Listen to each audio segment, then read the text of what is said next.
Unser is in the pace car with perhaps the best view at all, Bobby. Yes, it is, Paul. The people are standing. Everybody's waving. I can't see an empty seat in the house. The track is clean. There's no paper on it. It's a beautiful track. We're taking off now at about 40 miles an hour. Let the guys get their transmission oil warmed up, their engines oiled up. The crowd is just cheering so loud I can hardly hear myself. Bobby Unser works through the south chute. There's a shot of Bobby. Bobby, you'll pick the pace up to about how fast by the time we get going? Well, as soon as all the cars get started, we'll be running to run about 80 miles an hour. We want to stay enough ahead of the front row where they don't get any spark plugs fouled. We want to make sure that the road is clear, make sure that there's no debris, water or fuel or oil or anything like that on the racetrack, Paul. The pace car begins to accelerate, as does the field. The field up in the north end of the track. We look back from Bobby Rahal's car as they begin now to stream toward the green flag. The pace car is off the track. The field running down toward the green. A line now, and the green flag flies, and we're racing at Indianapolis as the front row heads for the first turn, side by side, and Emerson Fittipaldi sweeps from the outside across the front of Rick Mears and Al Unser, and Emerson Fittipaldi takes the lead. We're back, and I hope you enjoyed that little bit of racing. The old races are always fun to watch. We've got not a whole lot of work done. Waiting for paint kind of slowed me down. I had a lot of my, well, mainly the Tamiya paints, the clears. Had a couple of them turned to jelly more or less, and I couldn't use them, so I had to reorder some new ones. So I had to wait on that. I ordered a can of paint from Amazon. I had some points on Amazon, and I needed my spray paint for the body. I ordered the TS14, and of course Amazon, like normal, seems like lately, they lost it, so that was delayed a few days. Apparently they found it and got it a few days after I was supposed to get it. But we've got, what step am I up to? I'm up to, only up to step 2F. I just started F. Yeah, just started F. Which is mainly the engine, a little bit of the rear suspension here. Let me see if I can bring this in a little bit so you can see it. I don't want to get too close because then it starts blurring right away. Hopefully if I keep the paint behind it, it'll keep it in focus. But we've got the part of the rear suspension on, well, mostly the rear suspension on. Got the axle in there. It's going to blur. There we go. I got the plenum on, valve covers, headers. Got them all weathered up. Got the axle kind of weathered up a bit. This kit has a lot of black, so what I've been trying to do is vary up my black so I don't end up with this just black mass of stuff here. So to do that, the XF69, the NATO black, and then because it's a black with some gray in it, and then I'm using, even though this is Decor, it's actually Delta Ceramcoat black, which has a bit of brown in it, and then I'm kind of using different colors of grays, even a metallic gray here, to kind of highlight the black, just so we can get some, because there's a lot of surface detail on these kits, and being, you know, this is a black, basically all black car. By using some of these different grays to highlight the surface detail, we get a little bit more interesting look to the car, a little bit more realistic, not just a black mass.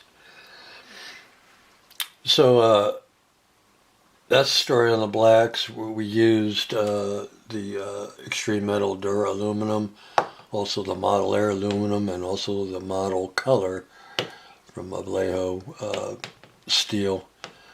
And then for our weathering, we're using our normal rust red and raw sienna.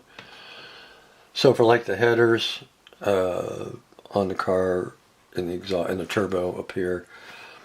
What I did was I basically started off with a layer of the Vallejo oily steel, and then I hit it with clear coat, satin, the Krylon acrylic clear. And then I hit it with the rust red, cleared it, sienna, cleared it, black, cleared it. And then I just did just a little bit of dry brushing of the monolayer aluminum to brighten it up a little bit. And that's how we kind of discolored the headers. Don't mind the bottom, you're not going to see the bottom. So that's how we did the headers and the turbo.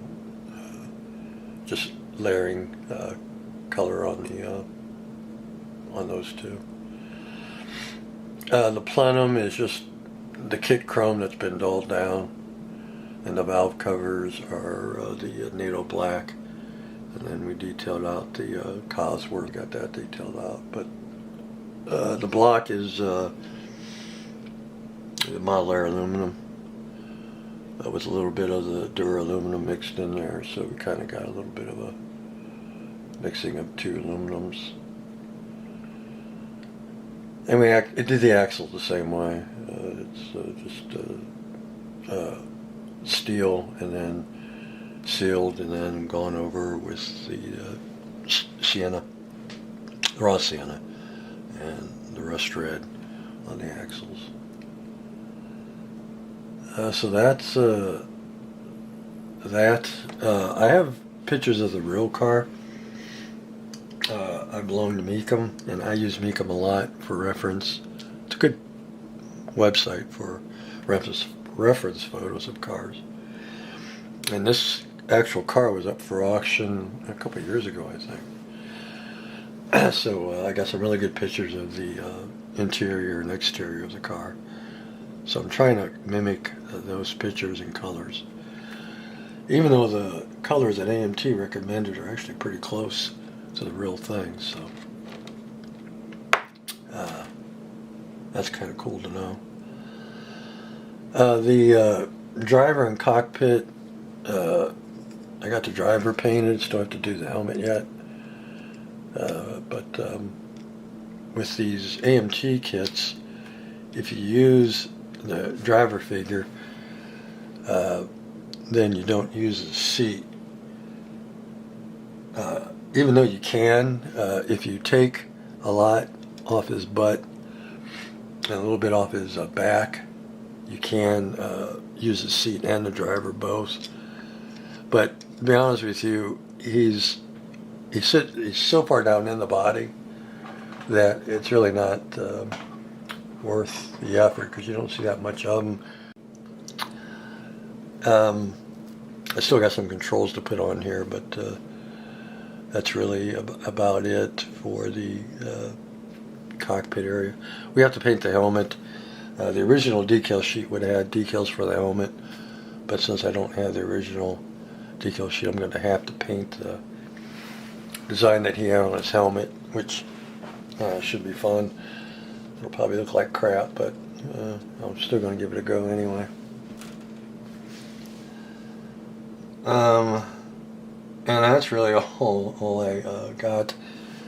Just been doing a lot of detail painting on the engine, trying to match it up to the real thing based on the pictures I have. I think the next step, after we get done with this engine, which the only thing I got left to do is do some touching up and then glue on the pop-off valve that goes on top of the plenum. But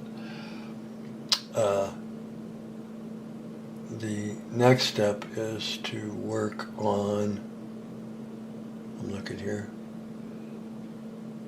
it looks like the upper body that I just showed you, so we'll be having to work on that next after we get it painted. But this is the next piece we'll be working on, getting this put together and getting the bulkhead put in it that the engine will go into, slide into. But that's really all I have for now. So it should be so far so good. It's been fun. As far as fit, I mean, these things fit pretty good.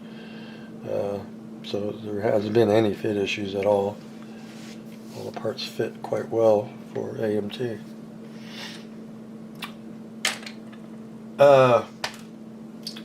We'll probably have a stash update later. My brother went to a auction and got me some kits. He thought were kind of cool. He tried to get me more, but he got into a bidding war with somebody, and he felt some of the prices were starting to get silly stupid, so he just backed out. But he did come away with some kits, so we'll have a stash update once he stops by and drops the kits off from the auction. And that's it. All right, guys, take care. We'll see you.